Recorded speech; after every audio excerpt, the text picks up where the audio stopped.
Okay, today I want to talk about all 10 teams in the NAL, sort of what to expect from the teams, maybe what to expect from some of the players. Some teams are unchanged, some teams have new players, some teams are new to the league. So for some teams I might focus on overarching things, some things I might focus on their new players in particular, so a little bit different for each team.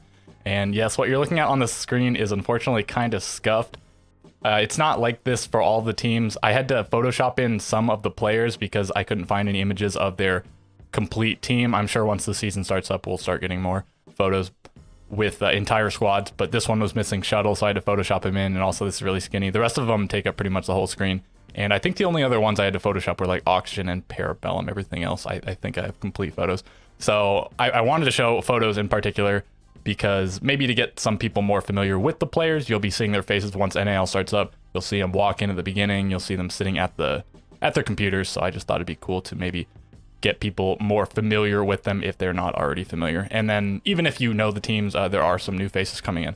So we are going to talk about Astralis first. We're going in alphabetical order, but really quickly, let me say, I forgot to mention in that previous video, I saw this clip of Dez, one of the EUL casters. He mentioned on, I think, one of his streams, that after this stage, they're not going to be doing the operator quarantine thing anymore. So when new operators are introduced to the game, they will immediately go into competitive play. Maybe if some operators are crazy, they might still quarantine them, but the general procedure by default will be to just throw them in. So Azami is not in the stage, but next stage we'll see her enter, as well as whatever new operator comes out next season. So we should see that in stage 2. And that'll be cool. And okay, without further ado, I guess let's talk about Astralis here. Okay, we'll start with names. We have Iconic, J9O, Forest, Callout, DP Fire, and Shuttle. Callout is the coach, and the other 5 are on the playing roster. So Iconic and J9O and Shuttle have been with this team for a while now, with Shuttle, I guess, being on the team the longest. And DP Fire is newer, but has a couple of stages under his belt. Forest and Callout are brand new. So Forest coming in to replace Retro, and Callout replacing their coach easily.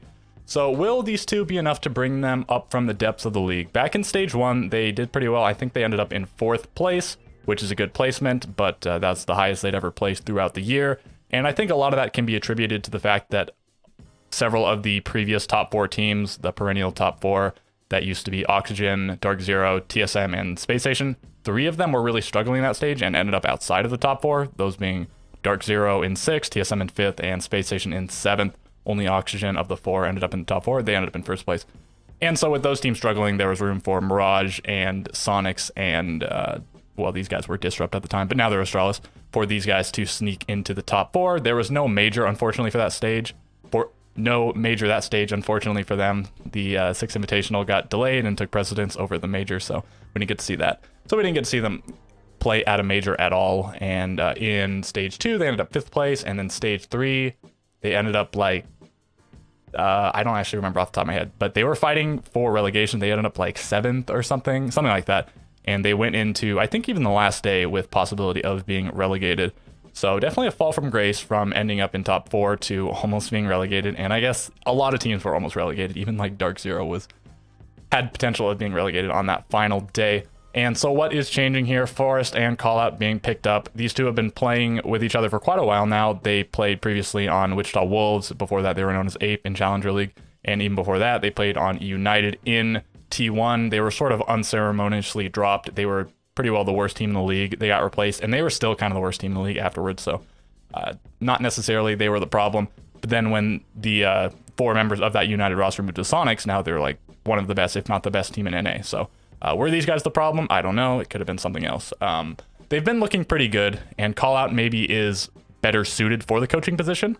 We'll have to see. Not that he's a bad player, but his strongest aspects are definitely the mental and planning aspects. So yeah, he might better serve his team in the coaching position. And Forest has come a long way. He was pretty good. He's been known as a pretty wild player in the past, and from my understanding, he's playing IGL and Breach here. Maybe not IGL, and I guess maybe not Breach, but that's what I heard. He'll be playing that to enable the rest of his team to do whatever. He is a gunner. He can put up good numbers, and maybe he won't do well in that Breach role, but maybe he'll do that role quite well, and then when he needs to, he'll also be able to frag. And these guys, their structure is sort of reminiscent of TSM's current structure, and TSM, of course, being the team that just won the World Championship.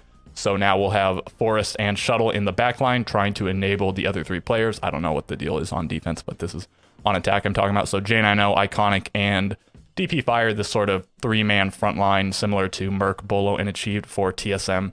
So it's definitely a proven structure, and we'll see if these guys can do their own version of it successfully. DP Fire and Iconic, I think their biggest issue in the past was consistency. We've seen really good stages come out for each of them, and also some not so good stages, and J90 has just been a monster. If he continues his performance, he'll definitely be one of the reasons why his team is able to break into that top echelon of teams. If he falls off, it might be really bad for his team. And then Shuttle, when Retro was still on the roster before, they were having this role swap, and it caused a lot of issues. It was quite controversial. Shuttle originally was playing Flank Watch, and Retro was playing Breach, and then they switched, and then they were both kind of having a hard time. Retro was doing okay on Flank Watch. Shuttle was really struggling on Breach. I think Iconic was IGLing, and so maybe, hopefully, they figured it all out. Hopefully, Forest is the piece of the puzzle that they were missing, and call out even to some extent. And I think that pretty well does it for Astralis, so we'll move on to the next team. Okay, this is Beastcoast. We have Drip, Sweater, Surf, Anthony, and Slashug. So a few of these guys have played in T1, some of them recently, some of them not. Anthony is the only player to play on Beastcoast last year that is still around. I think Jay was offered to stay on the team, and he decided to leave. So again, just Anthony left. Drip recently played on XSET. He got dropped mid-stage 2, and he's been doing some stuff since then. He played in the SI qualifiers on a team along with Slash and some other players, and they did pretty well. They didn't qualify, of course, but they upset a lot of the pro teams.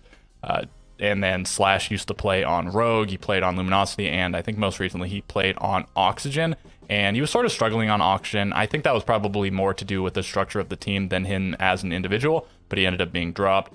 He stepped away from the game for a little bit, and now he's back. Again, he played on that, it was called FPL Queens. They played in the open qualifiers. They made a pretty deep run, and that was him and Drip once again. So, right, 3 former pro players in Drip, Anthony, and Slash, and then Drip and Sweater here, they used to team on the precursor to XSET. It was called Rent Free, and Sweater was kind of their star player. Him and another guy, Prophecy, they didn't end up going over to XSET. It was Drip and Thomas and Filthy only that made the switch over, and so the team really struggled. I think some historians might say that if things had gone differently and those 2 had played on the roster, remained with them, that XSET could have been a good team, but who's to really say? So a lot of people have really high hopes for Sweater coming into the thing. He is expected to be just a monster fragger. People have seen him do incredible work in T2 and T3, and a lot of people still expect him to do similar work in T1 here. Then we have Surf, who is sort of, hasn't been the most impressive player in the past, but I don't know that he's really been given that much of a chance to shine. He played on some number of mediocre Challenger League teams, and so he put up sort of mediocre stats. And then more recently, not that I've seen necessarily, but I was watching, it was on Super's podcast, he had Drip on, and Drip was talking about him, how he didn't think much about him until he played against him and played with him, and found that he's quite a good player. He got picked up by Beastcoast. It was sort of unofficial. I think they were sort of trialing him. He was on the roster when they were playing in the SI quals, and he was the best performing player throughout the quals, I think. And so now here he is actually on the team. Anthony, the only bright spot, I guess, on Beastcoast roster throughout 2021. They had several different players. They dropped a few players and picked up a few players over the course of the year. Anthony was there through it all and putting up pretty good stats and looking like a pretty good player, just surrounded by some not so good players. So let's see how he is now that he's actually given a shot. And Slash, yeah, it kind of looked like maybe he fell off when he was on Oxygen, but since he's come back and been playing in, I guess, especially the SI quals, he looks like he hasn't really skipped a beat and is ready to return to Pro League. I'm not sure how the roles break down exactly for this team. I think Drip is on support, and I think Anthony is on like secondary support.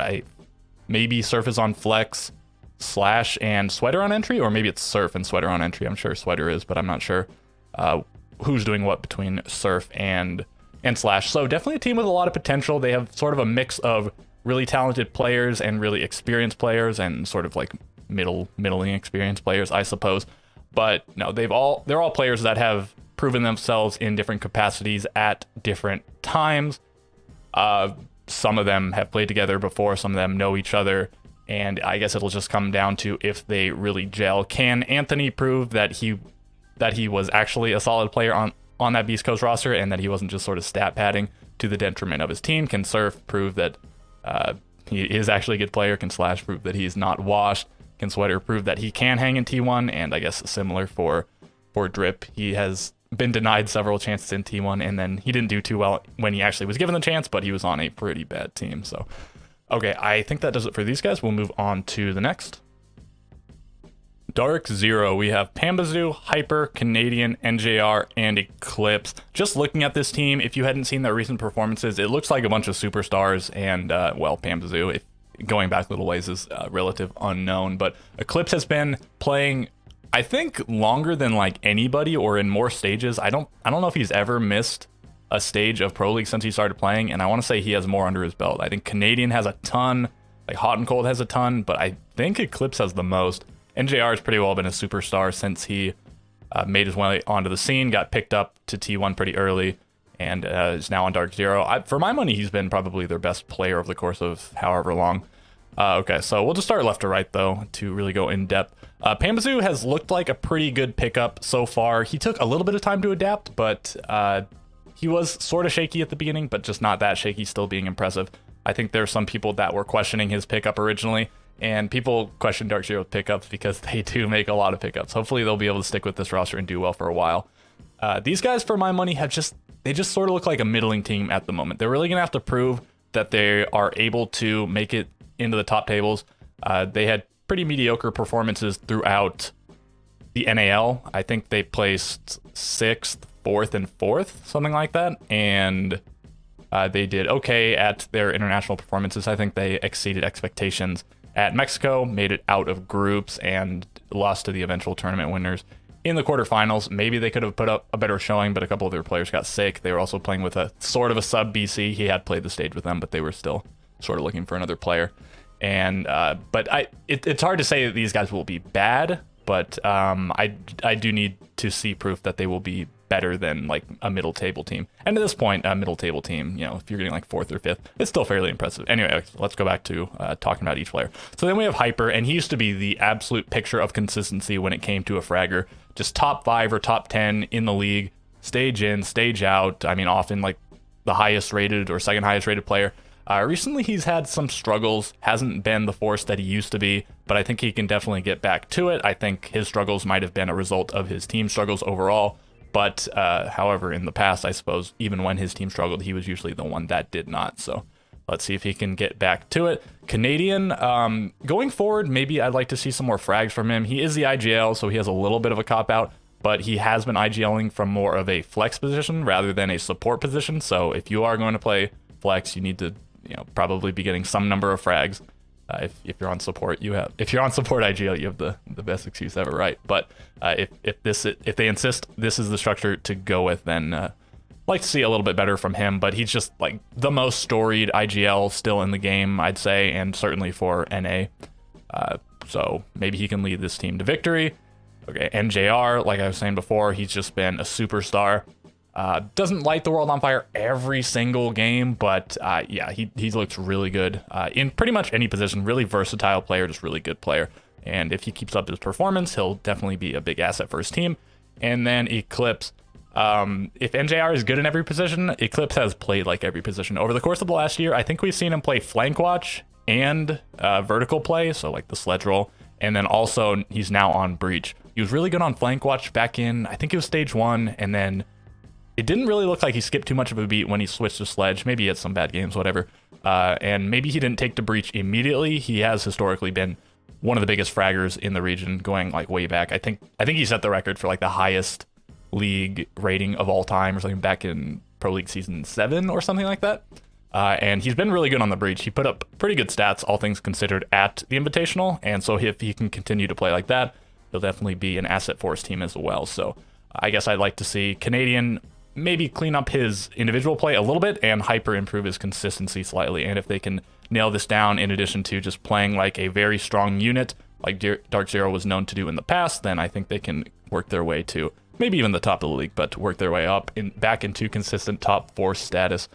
And right, let's move on to the next team. Mirage. So I'd say that these guys are one of, if not the biggest underdogs coming into the stage. They are one of the 4 teams that are either pretty well just a new team or new to the league. So it's them, Parabellum, XSET, and Beastcoast.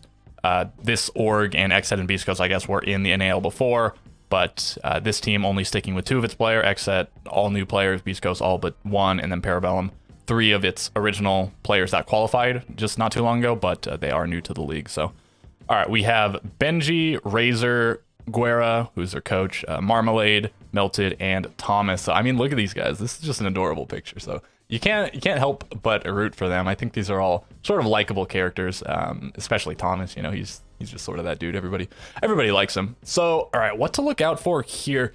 Just on an average player skill metric, I suppose they seem like the weakest team. They have some of the least potential. But I think there is a lot of room for surprises. We've never seen Marmalade or Melted play in T1, so we'll have to see how good they are. Thomas, we've seen around for a little bit now. He was on XSET, and he played last stage on Mirage, still on Mirage. And he's always been fairly consistent, doing a pretty good job.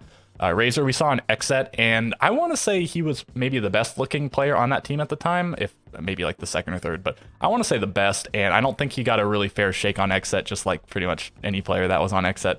Probably didn't get really too much of a fair shake. That team was just pretty questionable.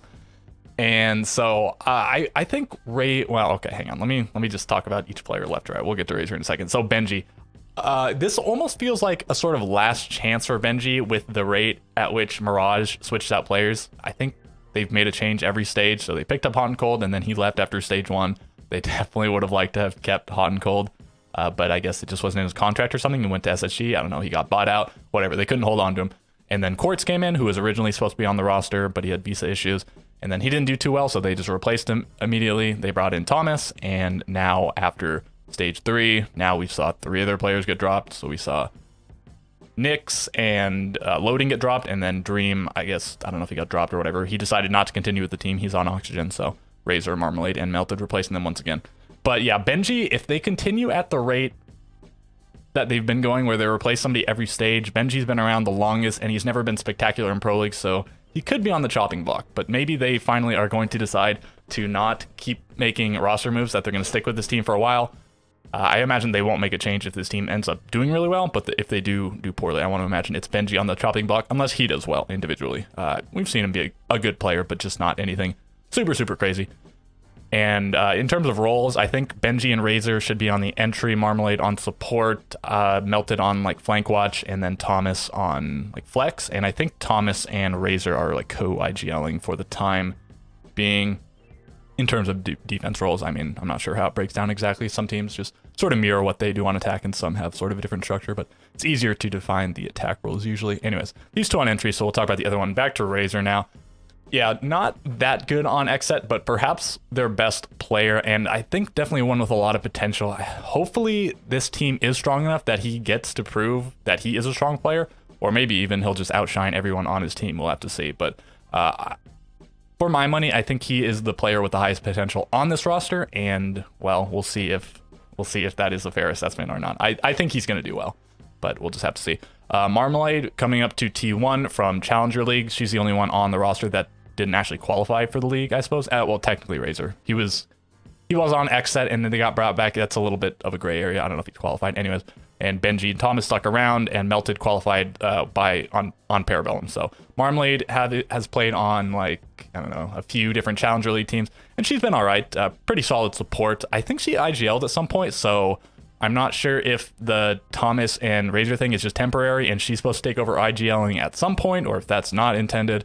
But we'll see how she does. Again, a solid support in the past, but definitely an unproven player in T1, just like a lot of players are coming into this stage. And all right, Melted. So he joined Parabellum. He was, I think, the newest player on the roster, and then they qualified, and then he decided to leave. So I'm quite curious why he decided to come to Mirage, if he just didn't like being on Parabellum that much, if Mirage made a really good offer, if it's some other reason, I don't know. But I think it's kind of curious that he left not for no reason. I guess he had this other team lined up, but Spirits had an offer that seems pretty tantalizing. I get like he joined a team that has a ton of potential, and maybe Melted sees potential in this team that I don't. I think these guys definitely have a lot to prove. So I'll be curious to see how he fares on this team. And then Thomas, let's see if he can keep up his relative consistency.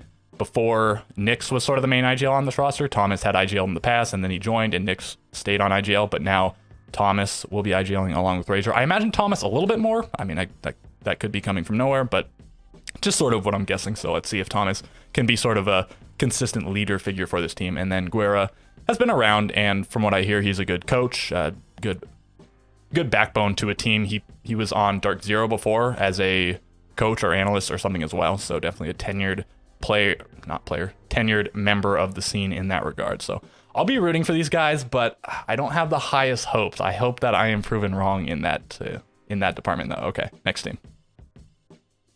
Oxygen, and yes, we do have another doctored photograph. Unfortunately, I couldn't get anything with these two guys in it, but luckily they did put out a picture of them in their Oxygen garb, this little honeycomb style thing. Right, so we have Dream, Newers, Foxay, Vertical, and Laxing. So I really like the look of this team. This core of Foxay, Vertical, and Laxing has proven time and time again that they can consistently compete at the top, no matter who else is on the roster. So it's these two guys now. Before them, it was Kino and Yaga. Before them, it was Skies and Nyx or something like that. And then before that, even Retro and somebody else maybe. And maybe we're even getting back into the territory before Vertical was on the team. But anyways, they've been around for a long time, and they're usually one of the better NA teams internationally and regionally. So will they be good with Dream and Newers? I mean, I think so, right? Dream has looked like one of the best support players in the league for a while, just never been playing on a top flight team. He played on Tempo, still looked pretty good there. One of the two players that I think actually put in a pretty good performance when he was on that roster. And then he joined Mirage, and then they were also not that good. They were good in stage 1 when they got hard carried by Hot and Cold, but then after that, I think Dream remained pretty consistent. He looks like he'd even be good on a fragger role, and he just always plays support, but maybe he's just more comfortable on support, and maybe he's really good at support and also getting frags while on support, which is just huge. If you can do the job well and also get frags, which isn't the easiest thing, it's definitely a big boon. Newers has been around for a little while, and I want to say I don't think he just recently turned 18. He might be like 19 or something, but he is definitely a young player, and he is touted as maybe the most mechanically skilled player in NA. A lot of people really talking about how they expect big things from him and Sweater, I suppose. So will he light the world on fire? We'll have to find out. Can he really hang and do the things he was doing in T3? Up here in T1, a lot of people have really high hopes. And if there's any team to just join and hope to do really well on, I think it's these guys, because when they picked up the previous two members, Kino and Yaga, they immediately got first place. So we'll have to see. I have a feeling these guys are going to do really well. And maybe it'll be a little bit slower than stage 1. Maybe it'll take till stage 2 or 3, but I think this is going to be a killer roster. In terms of roles, I was watching the Super's podcast, and he just recently had Kino on, and he sort of talked about what the roles were before and what the roles probably are going forward, because they wanted to change up roles before Kino and Yaga left the roster, so probably they're doing that. Dream, unless something weird is going on, should be on that support, so that frees up Foxay, who had recently been playing support. I think when Kino first joined, he was playing support, and then he sort of moved away from it, doing more of entry stuff. Foxay moved towards support. So now Foxay should be able to go back to flex, which Kino sort of alluded to would be a better place for Fox to IGL from. So again, support for Dream, and then we have entry is Newers and Vertical. I'm not sure who's the first and second entry. For some reason, I want to say Newers on first entry, Vertical on second, but that could be wrong. I think Vertical has done tons of first entry in the past, so it could be either order. And then Foxay on flex and Laxing on some sort of flex flank watch type role like he's always played. And yeah, it's just a really good looking team. In terms of what I expect Dream to keep doing well. I think Newers, it might take him a little bit of time to adapt, but he should start killing it. Foxay has just been a really consistent player in the past, so is Laxing. They just get their stuff done. And then Vertical, I'd like to see a little bit more consistency from him. At SI, he wasn't that good, and in stage, I want to say it was stage 2 of NAL, he wasn't that good, but he was pretty good in stage 1, and he was really good in stage 3. So if he can up his consistency or just imitate his quality of plays from stage 3, then we should see Oxygen doing quite well. And we'll move on to the next team. Parabellum. Okay, so we have creators up here. I couldn't find him in Parabellum garb, so here he is in Tempo Storm jersey. And then we have Wimpy. I could not find a picture of Wimpy. Maybe there is a very candid photo of Wimpy somewhere out there. I could not find it. So instead, I have Wimpy Kid, the Wimpy Kid from Diary of a Wimpy Kid, Greg Heffley as his stand-in. So right, we have creators, Eska, Wimpy, Penguin, and Kool-Aid. So I think people had pretty, well, I don't know, high-ish expectations. They thought Parabellum might be able to break into the sort of top echelon of teams before they made these roster moves, and now it's much more unsure. So they lost Spirits, who was perhaps their best player, and they lost Melted, who was, I mean, just again, another player on their team that was there when they qualified, was integral in making that happen, winning Challenger League, getting to the relegation position, winning the relegation game, all this stuff. And now we have Creators, who has looked like a good player in the past. He was really good on Tempo Storm, and then he was sort of mediocre on XSET, but so was like everyone on his team, and even some of the players looked a bit worse than mediocre. So I'd say one of the better looking players on XSET, but I mean, it would be better for him, of course, if he had looked really good on Tempo and really good on XSET. I think he is a good player, and he's going to have maybe his final chance here to prove it. I don't know if you're going to be given 3 shakes at Pro League and not succeed and be given another chance. Eska has been really good, so maybe this duo will get things done. I'm not sure how the roles break down, especially because I think Spirits played entry. I think Eska might be on entry, but I thought Penguin also. I'm not super familiar with these guys. I don't watch a ton of Challenger League, so I don't know especially well. I think Kool-Aid plays support, and Wimpy will be doing I don't know what. This roster is in a little bit of a weird position because this is not intended to be their full roster. Blaz is supposed to be in for Wimpy, but Wimpy was given a chance because Blaz couldn't make it due to visa stuff. He's supposed to be here for stage 2 and replace Wimpy, but there were a lot of questions being asked about who is actually going to be replaced. If, I mean, say somebody on the roster does really bad and Wimpy does really well, are they still going to replace Wimpy? Is it like contractually set up to where he will be replaced no matter what? Can they just change their mind if they want? So there's potentially this sort of weird pressure for everyone to perform, which could end up being detrimental for their team. They might focus on their stats a little bit more than they should, resulting in some losses. But just like Mirage and XSET and Beastcoast, I think this is one of the 4 rosters with a ton to prove. Just being fresh to the league and everything. Yeah, so be on the lookout for, I mean, I guess just the roster as a whole. I don't know what to talk about in particular because we've not seen anyone on this roster in T1 except for creators. And so it makes them sort of a wild card.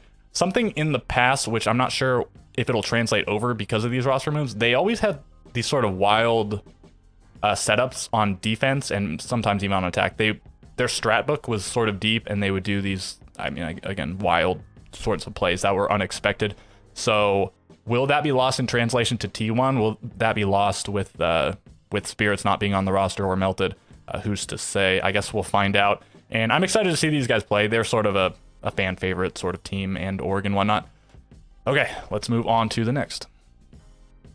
The Sonics. These guys are the current NAL champions. They were, I'd say, the second best team over the course of all 3 stages if you just ignore the finals, and then they did win the finals, so you could maybe call them the best team from NA, but that's sort of just not averaging things out, so it's a little bit hard to call. SpaceStation was just so dominant in stages 2 and 3, but they weren't good in stage 1, which I think you can sort of excuse, but then they also fell early in the NAL final, so I'd say it's a little bit of a competition between these guys and SpaceStation. But these guys, they did place top 6, as you can see here, at SI, making them the second highest placing NA team, just behind TSM, who were the winners of the event. I guess not just behind, but, you know, the second highest NA team. Okay, I mean, I have high hopes for these guys, and I think so does everyone else. Their rise was just meteoric. So Sonics, before it was this roster, it was Super and 4 different players. They were just below the top 4. They were really close to breaking into that top 4. They kept getting 5th place, almost making it to the NAL finals or the NAL majors back when they were doing just the online regional majors. They were really close to making it into either of those. They didn't quite. They dropped the roster minus Super, and they picked up these guys. They came from United, and I guess I should probably say what their names are. Yeti, Grixer, Super, Rexon, and Kansan. And these guys have just been turned into superstars. Again, perhaps the best team in NAL, one of the best teams just in the world. I mean, top 6 at SI. So these guys don't really have anything left to prove. They prove that they can hang internationally, which was a big question mark after their performances at the 2 majors. They did make it to both majors, but they went out in groups also at both those majors. And then finally at SI, they proved that they can hang and do well. Grixer absolute monster, but I suppose let's go left to right once again. So Yeti has been around for quite a long time, played on a bunch of different teams, and never really had a standout performance until here on the Sonics. And I suppose he is sort of overshadowed by a couple of the players. Grixer and Rexen have been absolute monsters, just lighting up the scoreboard. So I'd say him and Kansan have both been overshadowed a little bit, but definitely important pieces of the puzzle in their own right. I think Yeti does a lot of the dirty jobs that nobody else wants to do, and he does a pretty good job most of the time doing them. Grixer, at the moment, looking like one of the best players in the world. If he can continue to put up the monster stats that he put up in NAL last year and at SI, then yeah, he's just on his way to being one of the GOATs of the game. If he has another year like this year, I think it's just like almost impossible to not put him on this list just because his performance has been so insane. Definitely a big component rather of his team doing so well in the NAL, yeah, and at SI. He was the best statted player by far at that event. So definitely look to him to keep up that performance, and if he can, I imagine Sonics will stay towards the top of the league, if not placing first, which they haven't done yet, right? They just narrowly lost out first place in stage 1, third place in stage 2, and third place in stage 3. So top 3, all 3 stages, but not quite first place in any of them. Then we have Super. So I think a lot of people want to see Super getting more frags, but certainly it has been proven that he doesn't need to. His team won the NAL finals, did well in all 3 stages. They were top 6 at Invite, second highest placing NA team, all the while with Super getting terrible stats. I mean, just continues to prove that stats don't matter. As long as he can enable Grixer and Rexen and even Kansan and Yeti to put up the numbers they put up, there's just no need for it. I mean, it would be nice. It's not needed, once again, but it would contribute something. So it'd be cool to see, but not necessary. If he can keep making the things happen that he's making happen, then things should continue pretty smoothly for the team. Rexen, I think, has even risen up further. I think he didn't have a spectacular... It was one of the stages. I think it was stage 1, and then stage 2... or 3, one of them I think even outstatted Grixer. They both had insane stats, and he did pretty well in the other stage as well. So yeah, Rexen and Grixer are just this absolute power duo. And then Kansan, sort maybe not quite forgotten, but probably the least appreciated guy on the team. Everyone else is either really loud or lighting up the scoreboard, and he now I think is a little bit more appreciated after his big clutch, after his big play at SI, which just won the CGG Play of the Year award, that 1v4 clutch against Damwon. So that brings some spotlight onto him. I think he still has room to grow as a player. Not to say that he's bad or he needs to, but he still is quite a young player, and maybe some of his play is still a bit underdeveloped and just not that much that focused on because of who else is on his team. So yeah, I'm expecting good things from him, and just expecting good things from this roster in general. So we'll move on to the next. SpaceStation Gaming. We have Skies, Rampy, Bosco, Fultz, and Hot and Cold. So a couple of these guys are relatively new pickups. Hot and Cold was picked up coming into stage 2 of 2021, and Skies was picked up coming into stage 3 of 2021. Rampy, Bosco, and Fultz have been playing together for a really long time, especially Bosco and Rampy, but Fultz even for a few years now. These 3 are world champions. They won on this team back when they had Thinking Nate and Canadian. All of these guys have been playing for a really long time. Fultz, I guess, the least amount of time, but still several years. Bosco, Skies, Hot and Cold are basically veterans from the beginning of the game, and Rampy been playing almost as long as them, I think. So yeah, just an absolutely stacked team, and they were the kings for sure of NAL in stages 2 and 3, only dropping a single map, a single game, I suppose it was best of ones. In each of those stages, they lost, I think, an overtime game versus DarkZero on stage 2, and then I think it was max regulation against the Sonics in stage 3. So 2 stages played, 2 games lost. Yes, I'm ignoring the first stage. They did pretty poorly. They got 7th place, but that was when they were sort of having roster struggles. They had to play with their analyst, and they really got things figured out going into stage 2. But internationally, they haven't really impressed. I suppose if we're just talking about in NA, they were the best placing NA team at each of the majors. They got to the quarterfinals and got eliminated, but they actually made it out of groups. The only other NA team at either of those majors that made it out of groups was DarkZero. They also got eliminated in the quarterfinals. So if SI had gone differently, or if we hadn't seen SI yet or whatever, then yeah, they'd still look like the best international team. But seeing as though they have world championship pedigree, Technically, Skies also won a 6 Invitational back on Xbox, but, you know, not on PC, so it's up to you if you really want to count it or not. But then at SI, they were the worst performing NA team, and that was a bit of a shock. I mean, I think pretty much everybody would have had them placing above at least one of the NA teams, Sonics or Oxygen or DarkZero or something, but it was not the case. They went out at, I think it was 9th through 12th place, and then we saw a couple of NA teams at 7th, 8th, and then Sonics at 5th, 6th, and TSM ended up winning the thing. So I guess we should also consider the NAL finals, where they went out in the first round. They did make top 4, of course. Only 4 teams get to play in the NAL finals. So these guys lost to DarkZero, and then Sonics ended up beating DarkZero in the next round. So yeah, lackluster performance at SI for these guys, and then especially compared to NA, again being the lowest placing one, and then getting, I mean, technically last place in the NAL finals. So right, really, really dominant in best of ones, which is the format we're playing again, but in the 2 most recent things, the NAL finals and the 6th Invitational, definitely disappointing performances. So where does that leave us? We also have to consider the changes coming into this stage in particular. There are new teams in the league. I don't know that they're that big of a threat to these guys. XSET, Beastcoast, Mirage, and Parabellum. Some of the orgs have been around, but you know, pretty much new rosters for all of them.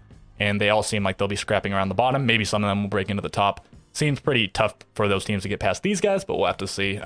In terms of playing against, you know, Oxygen, Sonics, DarkZero, TSM, how will these guys fare? Okay, the new changes I was talking about before, attacker repick and the changed map pool.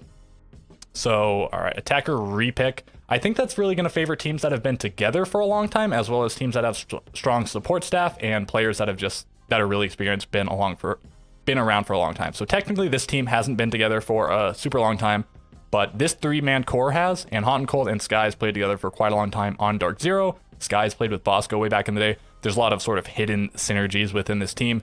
And then even disregarding how long the whole team's been together, all of them, again, have played for a really long time. So that should really help them make the decisions when it comes to the attacker repick. I think also having a strong support staff, even though in official games you can't have any of your support staff talking to you outside of an attack pause, but I think a strong support staff, which SSG certainly has, will help them get ready to make the decisions. They can figure out the philosophies when it comes to when to change your attacker, when to maybe sacrifice your drone or get really bold with your drone to gather information, this sort of thing. So I think SSG will be perhaps one of the most advantaged teams in this regard. Maybe TSM the most, because that roster has been together for a really long time, also has a really good support staff. And okay, so the changed map pool, I think this will also favor people that have been around for a really long time disproportionately. So all 3 of those maps were in the pool before. Theme Park, even as it currently is. So it was in the pool after its rework, and then it got taken out, and now it's coming back. So these guys have all played it. I guess Hot and Cold and Skies when they're on DarkZero, and the other 3 when they're on SpaceStation. And then Border and Skyscraper, I think probably most, if not all of these guys have played those maps in Pro League before. Maybe not Fultz and maybe not Rampy, but the other 3 have played. And technically those maps did get reworked, but I do think they still play pretty similarly to how they used to, especially Border. The Skyscraper rework might be more significant, but again, these guys all have some amount of experience on the team or on those maps. They have a really strong support staff to help them get up to snuff on those maps. So I imagine these guys will remain in at least like the top 3 of NA, if not just continue to be as dominant in within the region.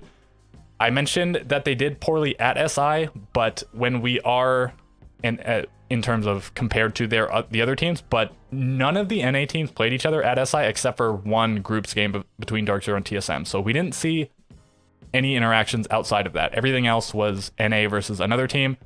So it makes it washes out the results a little bit, but we still do have the NAL finals where they did lose that game to DarkZero. Maybe they could have beat Sonics, maybe they could have beat Oxygen, but they did lose to DarkZero. So I expect big things from them. And then I guess I really didn't talk about individual players. They're all super good players in their own right. Fultz is just one of the most consistent players on entry. Rampy is usually really good. I'd like to see an improvement in play from Bosco from his SI performance. He sort of struggled there, and hopefully he figures his stuff out. Maybe Skies can adapt to the roster a little bit better. His stats have been suffering a little bit, but he is on that hard support, and he gets so many plants down, so maybe we don't even need an improvement there. But the biggest one to look for is if Hot and Cold can keep up his monster performance. Just the best player in NAL 2021 with Grixter, not too far behind him, but again, Hot and Cold was the best player. So if he can continue to be the best player or even close to the best player, then I imagine SSG will continue their regional dominance. All right, let's go to the next team.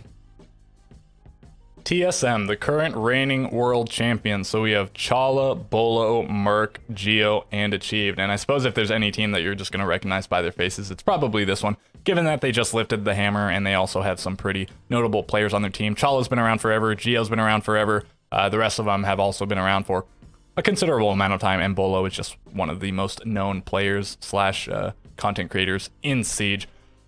Right, so how are they going to fare coming into Stage 1 of 2022? So they're a little bit the opposite of SSG in that SSG did poor at SI, these guys won SI, and SSG was dominant within the region, and these guys kind of struggled. So back in Stage 1, they ended up in 5th place. Stage 2, they were, I think, 2nd place, and then Stage 3 back to 5th place. So one 2nd place finish is good, but in the other 2 stages, they finished outside of top 4, and that's pretty lackluster. They had to make it to SI via the closed qualifier because they just missed out. If they'd gotten 4th in either of those other 2 stages, probably they just would have auto-qualified for SI. So just a little bit of an indication of their domestic struggles. Bolo, I think, notably has always been a player that's not nearly as good domestically versus SI. I don't know if it's just because he's good under intense pressure and there is no pressure more intense than SI, or if his playstyle just lines up better against other regions than NA, or what the deal is. But we'll have to see with that. Okay, so let's just go down the line. Chala is the newest player on the roster, but has still been with the roster for quite a while now. Him and Geo make up the support players on the team that try to enable the other 3, Bolo, Merc, and Achieved, and they did it successfully at SI, and I suppose better than anybody else at SI. So Chala is just like, for some reason, it's a joke that he gets a million appreciation posts on Reddit, and he is just sort of that player. Of course, it's exaggerated at this point, but he is playing some underappreciated positions and always makes it work. So I imagine he'll continue to do so. Bolo, I mean, you guys know who Bolo is. Just insane mechanical player, very strong in power positions. He's really notable for playing behind deployable shields and things like this. I was trying to think about which teams I thought would be especially good on the new maps, and TSM struck me as maybe the team that I thought would be the best on the new map. So they've played Theme Park before. They were playing when it was in the pool. Maybe that was before Chala was on the roster. I think it was when Pojo was still on the roster. But the rest of them have played it, and Chala's probably played it some amount as well. But TSM was really good at Theme Park, maybe the best NA team at Theme Park. So that should advantage them. And then the other 2 just sort of strike me as maps that might be good for them. A little bit crazy, a little bit wild, and you can do some weird things. Maybe you're taking a lot of gunfights, and when it comes to gunfights, it's hard to beat Bolo, Merc, and Achieve. Even Geo and Chala, of course, are gunners, but these 3 are just extremely renowned at this point. I think Border is just this, maybe cheesy is not the right word, but it just plays so similarly, where the attackers have such a clear, strong game plan that the defenders have to do something crazy to throw a wrench in the plan, or they have to play a really tough position and shut down several attackers. Like if you can somehow hold CC on an Armory Locker's defense on Border, then maybe you can get a win on defense. And I think that's the sort of thing where Bolo really thrives, put him in a perilous position and see if he succeeds or not, and often he does. So I feel like these guys will be good on the new maps. They also have a strong support staff to back them up, should help them get up to snuff on the new maps with the new attacker repick. And they've also, if I remember right, are also the team that have been a five-man team for the longest in the league. SpaceStation Auction, DarkZero, all of them making changes over time and fairly recently. So yeah, the only worry for them is that they have struggled in the best of ones and within the region. They didn't get to go to the NAL final, so maybe they would have fared better against the region in non-best of ones. And so the only official best of 3 that we've seen them play against another NA team in the last year was against DarkZero at SI in groups, and they did lose it. So even though they are the world champions and they looked super good, and that's like the most recent thing to go off of, I think they might still have their struggles playing best of ones. But I don't know if they're going to get another 5th place. Maybe they'll end up like around 3rd. We'll have to see. But okay, I sort of got sidetracked. Merc has just emerged as seemingly one of the most important players in the world for his team. The MVP from, right? Wasn't he the MVP at Six Invitational? Just really good stats overall while being the IGL is super impressive. These guys in stage 3 were sort of figuring out their roles. Chala took over IGL, and then after that, Merc took over IGL. And so maybe they have figured out their system. Maybe part of their struggles throughout stages 1, 2, and 3 was because their structure hadn't reached its final form, and maybe it has, and maybe it will translate into just back-to-back best of 1 wins. We'll have to see. If Merc can keep up his impressive performance, it'll definitely be a boon for his team. Consistency has been one of his issues in the past. Geo had, I think it was stage 3, he had a really poor stage, and I think it was just sort of a fluke. He'll probably get back into the swing of things. He had kind of bad stats also at SI, but did he have the most plants by the end of it? He got a ton of plants, so definitely really important for his team. Really strong support player, and then achieved, for my money, he might be the best player on this team. He might be the best player in NA. I think he's super good. A couple of shaky stages a little while ago, but he was a monster in stage 3, a monster at SI, and if he can keep this up, it'll be huge. So I guess if we can just look past a couple of slip-ups in regional performance and domestic performance, then these guys look like maybe the team to beat in the league. Okay, let's move on to the next team, and I think it's the final team, right? Indeed, we have the final team here, XSET. So we have Spirits, Yaga, Vivas, Bodega, Kino, Diaz Lucas, and Gomez. So these 2 are the coaches. We have Bodega as the head coach, Vivas as the strategic coach. That leaves the other 5 as the players on the team. Spirits came over from Parabellum, Yaga and Kino from Oxygen, and Diaz and Gomez coming up to T1 from Challenger League. They were both on Aerial Arise. So these 2 have played together, and Kino and Yaga played together before. They're all sort of friends, and I think actually Kino and Diaz played together in Challenger League as well. So what to look out for here? Spirits was perhaps and probably the best player, the best looking player on Parabellum. So if he can continue to put up really good stats, it might be big for his team. They all seem like players that are capable of fragging. In terms of the roles, I guess we'll get back to the individual players in a second. Spirits and Gomez, I think, are on entry. Spirits on first, Gomez on second. Yaga on flex, Kino on support, and Diaz on like second support, flank watch, flex sort of role.